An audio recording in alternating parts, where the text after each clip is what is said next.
Hello, Woodside families and students. This is Mr. Dudek, your principal, and this message is being recorded specifically for grade 2 and for grade 3 students. Hello, grade 2 and grade 3.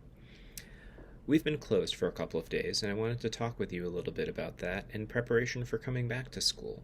The reason why we've been closed is that something terrible happened in the city of Lewiston, which, as you know, is just a couple of towns away from Topsom.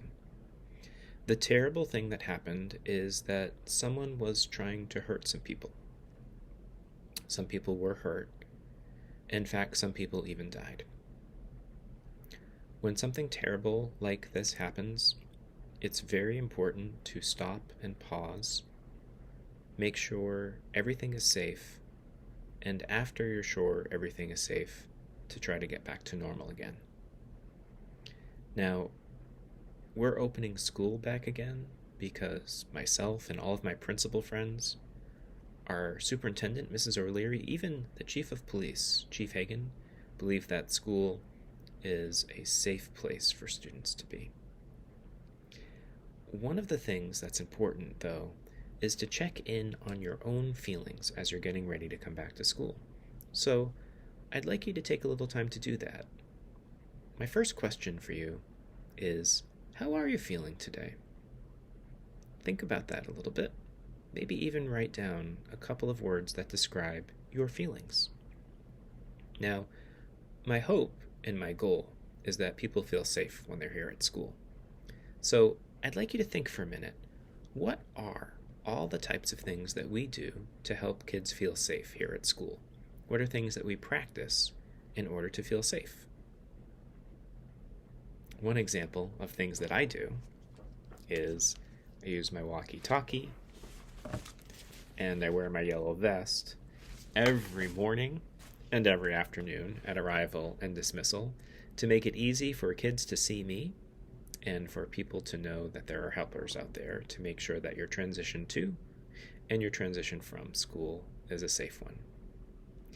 There are other things that we do to practice safety at the school, and I'd like you to take a minute just to sort of jot them down. What are some things that you notice that we do to practice safety here at Woodside? Something else I'd like you to think about is this. It's not just me. There's a lot of people here who want you to feel safe and who try to practice safety.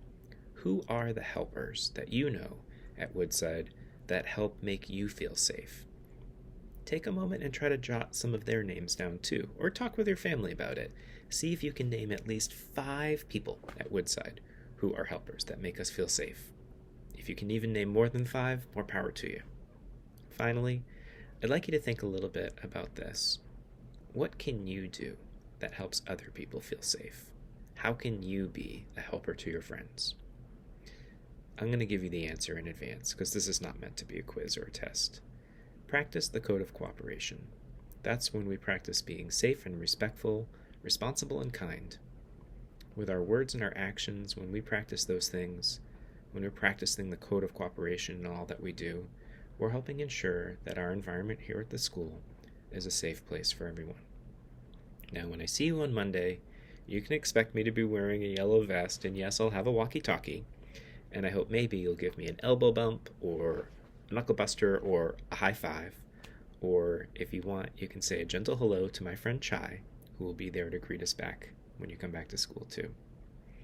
Well, until I see you, I'm just going to show you a little bit how I'm feeling about your return to school with a gesture. I hope you know what that means. It means I'm feeling pretty good about welcoming you back. Until I see you soon, have a great rest of your weekend, and consider thinking about and answering some of those questions that I talked about in this video. We'll talk to you soon, and we'll see you even sooner.